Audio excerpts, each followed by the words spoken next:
Hello friends, പുതിയൊരു വീഡിയോയിലേക്ക് എല്ലാവർക്കും സ്വാഗതം. ഇന്ത്യൻ മെൻസ് ഫുട്ബോൾ ടീമിന്റെ ഹെഡ് കോച്ചിനായിട്ടുള്ള കാത്തിരിപ്പിലാണ് ഇന്ത്യൻ ഫുട്ബോൾ പ്രേമികൾ.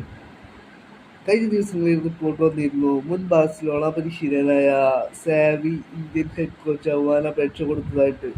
പിന്നീട് അത് ടു എക്സ്പെൻസീവ് ആണെന്ന് മനസ്സിലാക്കിക്കൊണ്ട് AFF അത് പരിഗണിച്ചിട്ടില്ല എന്നുള്ള കാര്യവും റിപ്പോർട്ടുകളായി വന്നിരുന്നു. ഇപ്പോൾ ഇതാ ഷിഷ്നേഗി ഇതേ സംബന്ധിച്ച് റിപ്പോർട്ട് പുറത്തുവിട്ടിരിക്കുകയാണ്. ഷിൻഡേഗി പറയുന്നത് ഫേക്കാണ് എന്നാണ് ഇപ്പോൾ ഷിൻഡേഗി പറയുന്നത്. ഖത്തർ നാഷണൽ ടീമിന്റെ ഹെഡ് കോച്ച് ആവാനുള്ള ഓഫർ സാവിക്ക് ഉണ്ടായിരുന്നു. 15 മില്യൺ യൂറോ ആയിരുന്നു അദ്ദേഹത്തിന് ഖത്തർ നാഷണൽ ടീമിന്റെ ഹെഡ് കോച്ച് ആവാനുള്ള ഓഫർ ഉണ്ടായിരുന്നത്. അത് സാവി റിജക്ട് ചെയ്യുകയായിരുന്നു എന്നാണ് ഇപ്പോൾ ഷിൻഡേഗി റിപ്പോർട്ട് ചെയ്യുന്നത്.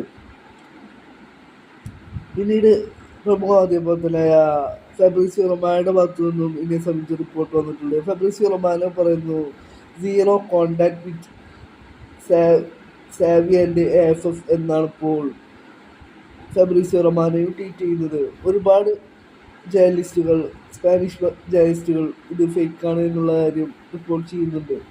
ഇപ്പോൾ AFF 3 കോച്ചുമാരെയാണ് ഷോർട്ട് ലിസ്റ്റ് ചെയ്തിട്ടുള്ളത്. ഖാലിദ് ജമീൽ, ഇന്ത്യൻ കോച്ചായ ഖാലിദ് ജമീൽ, പിന്നീട് ഇന്ത്യൻ മുൻ കോച്ചായ സ്റ്റീഫൻ കോൺസ്റ്റന്റൈൻ, ടെർക്കോവിച്ച് എന്നീ കോച്ചുമാരെയാണ് ഇപ്പോൾ ഷോർട്ട് ലിസ്റ്റ് ചെയ്തിട്ടുള്ളത്. വരും ദിവസങ്ങളിൽ AFFന്റെ ഭാഗത്തു നിന്നും കൂടുതൽ ഒഫീഷ്യൽ ന്യൂസ് പുറത്തു വരുന്നതിരിക്കാം.